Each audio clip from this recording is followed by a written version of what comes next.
Hyundai has revealed the new 2024 Santa Fe midsize SUV. The new SUV looks entirely different inside and out than its predecessor.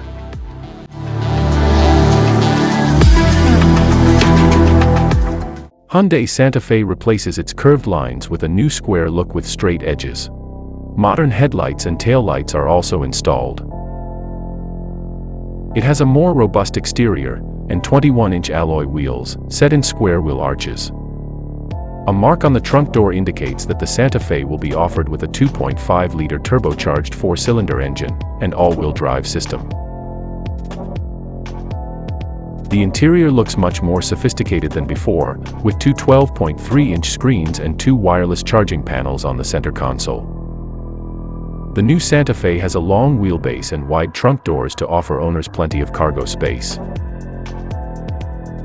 No word yet on how much space it will have inside, but according to the manufacturer, the fully reclining second and third row seats will offer best-in-class interior space.